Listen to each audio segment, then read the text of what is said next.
Lisa Canoris. Hello, everybody. My name is Lisa Canoris, and I come from the Secwepemcúlecw. I have local ties here within the Husanich. I just want to say thank you for everyone for showing up for each other and creating this safe space, reminding each other of love and coming together as our people are struggling. As I walked here, I had my brother's ashes on my back because I wanted him to witness the work being done and what I continue to do. I just lost my brother before Christmas, and it's been one of the hardest things in my journey as I reclaim my matriarchal power with my people. I went home for Christmas, and Creator had other plans for me, had other plans for my family. I was home for the last 2 months. And as beautiful as it is being cradled by the mother herself, for the river that molded me into the woman that you see today, going home and seeing my people struggle. I just lost another cousin a couple days ago, and I haven't even been back for a week. These are the struggles of our women and our matriarchs holding up our communities. Like I heard my relatives say, we are the backbones. And carrying my brother's ashes on my back was one of the hardest things for me. But that's what it takes to show him, to guide him, and show him the work that I continue to do. With tears in my eyes, I wasn't even sure if I was going to show up today because my grief is so heavy. But I know he would say, baby sister, you go up there and you make us proud. He was the singer of my family. He was the singer of who we are, and his song carried me and made me into the woman that I am today. And that's one of the biggest things for me. I'm saying my goodbyes to these homelands that healed me.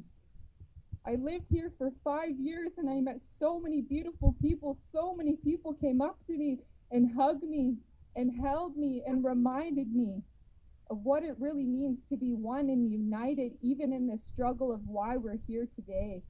For our missing sisters, our missing relatives. I go home and I see the true struggle, the poverty that was still there when I left, when I was a little Indian girl, what they would call me. I go home and half of the people in my generation are gone. I look around and I'm like, who am I going to grow old with when they're gone? And that's one of the hardest realities that our people are facing in isolated communities up in the bush. Fighting for our land, and not only fighting, but loving who we are. I went to the river, Setetqua, and I cried because I can feel the pain of my people. There's hard things that are happening that are heartbreaking. The drugs, the sex trafficking, people dying. My father is an intergenerational survivor. He went to residential school. And I'm 29 years old. I've seen a lot of things in my life. But it's the power of spirit that brings me back even in my grief. It's the power of who I am as a Secwepemc and a Husanich woman. To keep walking with my head held high, even in the darkest of times. Coming back from the mountains and seeing the real struggle, the lack of resources, seeing my own women struggle, our little girls and our children not knowing who they are. That used to be me. And now I go home and I'm going to bring my gifts. I'm going to bring my healing. I always say that I am the salmon that came down from King Fisher. And I came to the ocean and I made beautiful relatives and I healed here, but it's time for me to go home.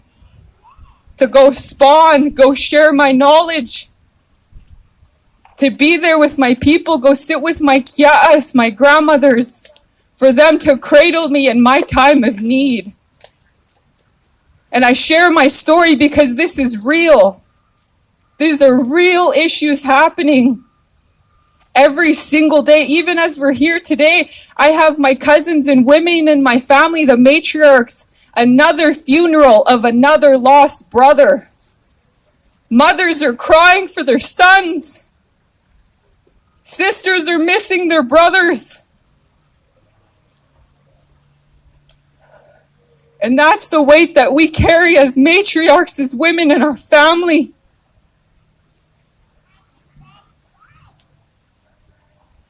And that's one of the things for me is I want everyone to take a lesson from this, to really know that I'm not here to sugarcoat. Again, I'm 29 years old and I've seen a lot of things in my life. Everything that my brother struggled and took his life are the things that I survived from. And that's one of the hardest things, is letting go of somebody you love. And I just hold everybody up here. All the women, the grandmothers, the aunties, the up and coming, the womb holders. Indigenous women are the sovereign holders of the future in every single nation.